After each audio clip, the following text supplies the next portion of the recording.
बहैसियत election committee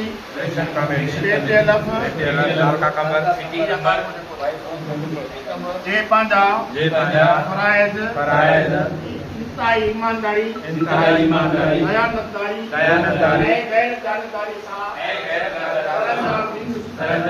ऐं इहो बेहतर इलेक्शन 2025 खे साफ़ ऐं शफ़ाफ़ बणाइण लाइ वसीला क़तब आणींदुसि।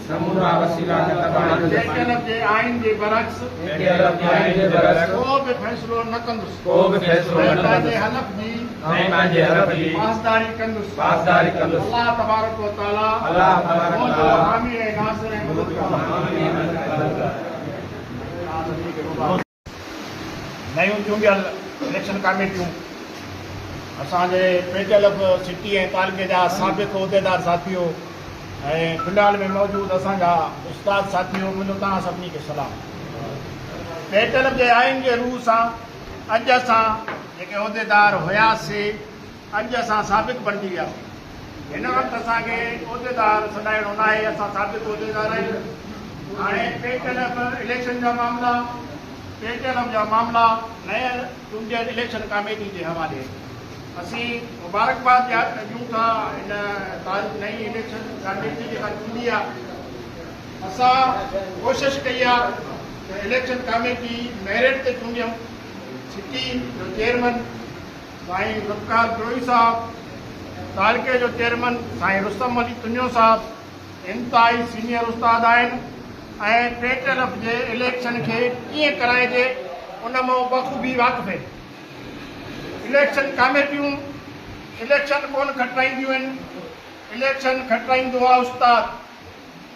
उनजे करे असांखे यकीन आहे असांजो उस्ताद ई असांखे इलेक्शन खटाईंदो। बाक़ी इहा असां 100% उमेदु रखूं था नई चूंडियल इलेक्शन कमेटी खां उहा गैर जानिबदार थी हिकिड़ी शफ़ाफ़ ऐं साफ़ इलेक्शन कराइण में पंहिंजो भरपूर किरदारु अदा कंदी। साईं रुस्तम, साईं ज़ुल्फ़िकार अॻ में 2020 जी इलेक्शन में बि इन ई पंहिंजो उहिदे ते हुया, चेयरमैन हुया, जिन तमामु शफ़ाफ़ ऐं बहितरीन इलेक्शन कराई। पोइ इहा अलॻि शइ आहे साईं ज़ुल्फ़िकार असांजो नामज़द थियल हो, सिटी जे उस्तादनि असांजी मुखालफ़त में वोट ॾेई ॿी धुर खे खटायो, इहो उन्हनि जो हक़ु आहे। साईं रुस्तम असांजो नामज़द थियल हो, तालुके ते असां इलेक्शन खटी असांखे उस्तादनि खटाई।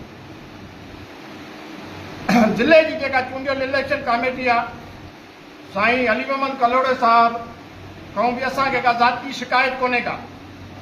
साईं अली मोहम्मद कलोड़ो हिकिड़ो शरीफ़ इंसानु आहे।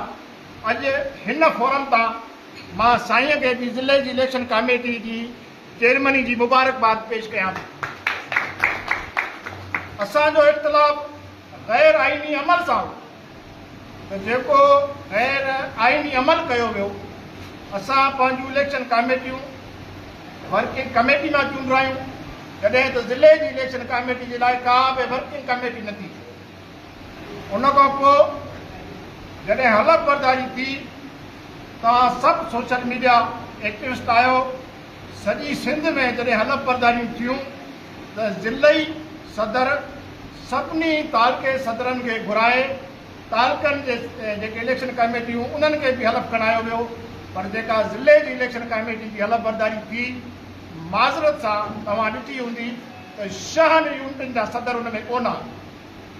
इहा ज़िमेवारी बणिजे पई असांजे ज़िले सदर जी त सभिनी दोस्तनि खे घुराए तालुके जी इलेक्शन कमेटी खे बि कसम खणाया, सिटी जी इलेक्शन कमेटी खे बि कसम खणाया असां ताउन न कयूं आहे त पोइ असां ज़िमेवार हुआसीं। ॼाणी बुझी असां 6 तालुकनि खे इन अमल खां परे रखियो वियो।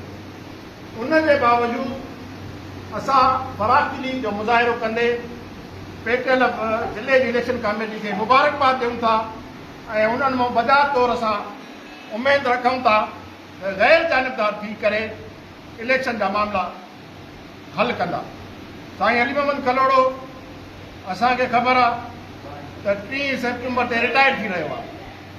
असांजे इलेक्शन जो अञा को ख़बर कोन्हे त कॾहिं थी थिए, अगस्त में थी थिए, सेप्टेंबर में थिए थी या अञा अॻिते थी वञे।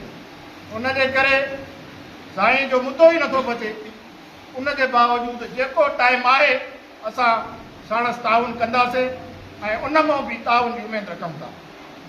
हाणे बंदि